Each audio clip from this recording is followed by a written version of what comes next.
Food inflation, which has a weight of around 46% in the CPI basket, contributed to more than 75% of headline inflation in May and June.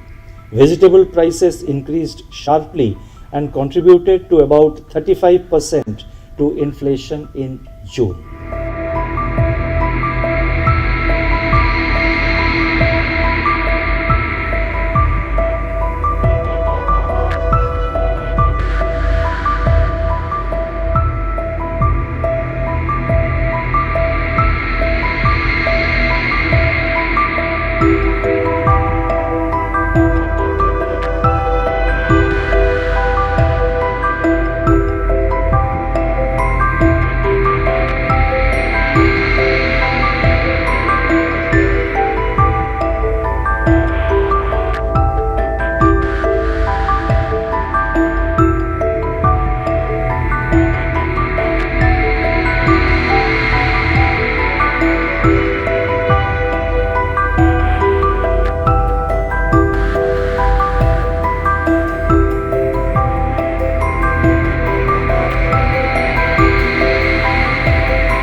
Headline inflation edged up to 5.1% in June 2024 due to higher than expected food inflation.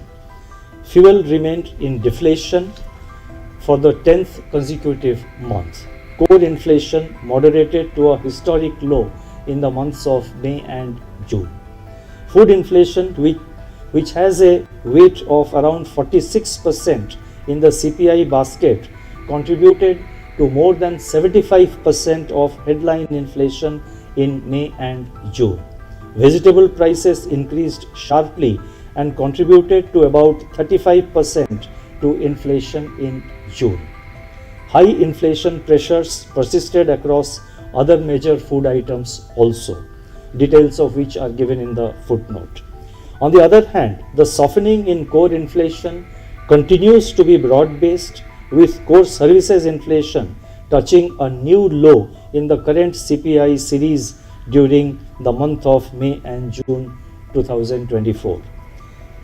The high food price momentum is likely to have continued in the month of July also. Large favorable base effects, as I said earlier, may however push headline inflation downwards in July. The impact of the revision in milk prices and mobile tariffs also needs to be carefully monitored. A degree of relief in food inflation is expected from the pickup in southwest monsoon and the healthy progress in Kharif sowing. Buffer stocks of cereals continue to be above the norms. Global food prices showed signs of easing in the month of July after registering increase since March 2024.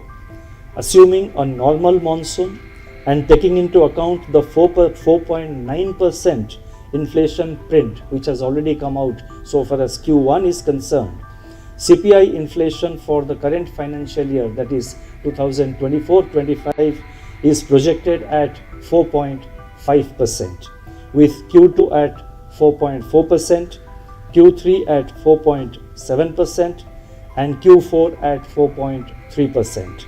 CPI inflation for the first quarter of next financial year, that is Q1 2025-26, is projected at 4.4%. The risks are evenly balanced. Now I have given a brief analysis of the growth scenario and also the inflation scenario so far as Indian economy is concerned. Now the question arises, what do these inflation and growth conditions mean so far as monetary policy is concerned? Let me try and answer. As stated earlier, continuing food price shocks slowed the process of disinflation in Q1 2024-25. There is also considerable divergence between headline and core inflation. This has brought to the fore the issue of how much importance should the MPC give to food inflation. Let me dwell upon this in some detail. First and foremost is the fact that our target is the headline inflation, where food inflation has a weight of about 46%. With this high share of food in the consumption basket, food inflation pressures cannot be ignored. Further, public at large understands inflation more in terms of food inflation than the other components of headline inflation. Therefore, we cannot and should not become complacent merely because core inflation has fallen considerably.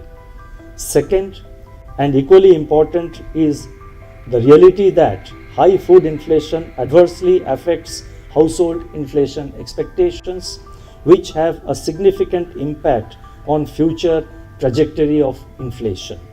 Household inflation expectations, after witnessing a moderating trend between May 2022 and September 2023, have edged up on the back of high food inflation since November 2023.